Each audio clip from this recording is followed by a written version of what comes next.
ก็ព្រោះតែបងជាប្រុងមិនចេញញ៉ាដូចគេទើបស្រស់មីមេអូនគិតថាបងមិនគួរស្រឡាញ់ទោះស្រឡាញ់អូនយ៉ាងណាក៏បងមិនអាចប្រៀបទៅនឹងមនុស្ស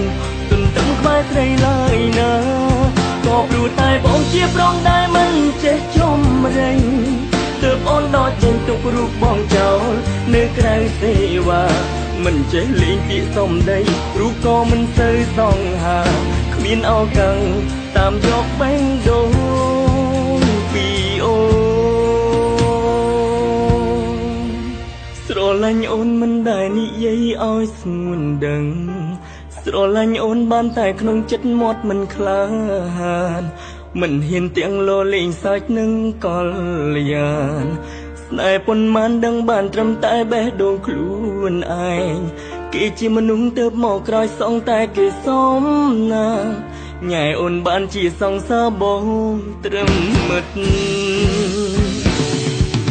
ក៏ព្រោះតែបងជាប្រុងមិនចេញញ៉ែដូចគេទើបស្រស់មីមេអូនគិតថាបងមិនគួរស្រឡាញ់ទោះស្រឡាញ់អូនយ៉ាងណាក៏បងមិនអាចប្រៀបទៅនឹងមនុស្សទន្ទឹមក្បែរស្រីឡើយណាក៏ព្រោះតែបងជាប្រុងដែលមិនចេះចំរែងទើបអូនដកចេញទុករូបបងចោលនៅក្រៅសេវាមិនចេះលេងពាក្យសំដីរូបក៏មិនសូវសង្ហាគ្មានអោកឹងតាមយកបេះដូងពីអូ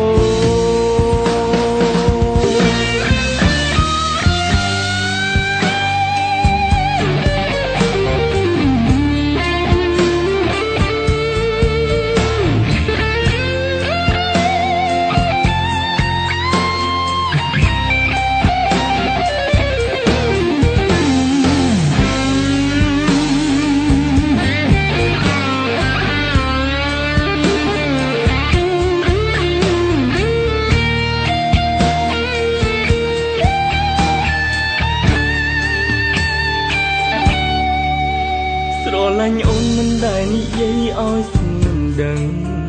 ស្រឡាញ់អូនបានតែក្នុងចិត្តមាត់មិនក្លាហានមិនហ៊ានទាំងលោលេងសាច់នឹងកលយានតែប៉ុន្មានដឹងបានត្រឹមតែបេះដូងខ្លួនឯងគេជាមនុស្សទៅមកក្រោយសងតែគេសមណាញ៉ែអូនបានជាសង្សារបងត្រឹមមិត្តក៏ព្រោះតែបងជាប្រុងមិនចេញញ៉ាដូចគេទើបស្រស់មីមេអូនគិតថាបងមិនគួរស្រឡាញ់ទោះស្រឡាញ់អូនយ៉ាងណាក៏បងមិនអាចប្រៀបទៅនឹងមនុស្សទន្ទឹមក្បែរស្រីឡើយណាក៏ព្រោះតែបងជាប្រុងដែលមិនចេះចំរែងទើបអូនដកចេញទុករូបបងចោលនៅក្រៅសេវាមិនចេះលេងពាក្យសំដីរូបក៏មិនសូវសង្ហាគ្មានអោកឹងតាមយកបេះដូងក៏ព្រោះតែបងជាប្រុងមិនចេញញ៉ាដូចគេទើបស្រស់មីមេអូនគិតថាបងមិនគួរស្រឡាញ់ទោះស្រឡាញ់អូនយ៉ាងណាក៏បងមិនអាចប្រៀបទៅនឹងមនុស្សទន្ទឹមក្បែរស្រីឡើយណាក៏ព្រោះតែបងជាប្រុងដែលមិនចេះចំរែងទើបអូនដកចេញទុករូបបងចោលនៅក្រៅសេវាមិនចេះលេងពាក្យសំដីរូបក៏មិនសូវសង្ហាគ្មានអោកឹងតាមយកបេះដូងពីអូនមិនចេះលេងពាក្យសំដីរូបក៏មិនសូវសង្ហាគ្មានអោកឹងតាមយកបេះដូង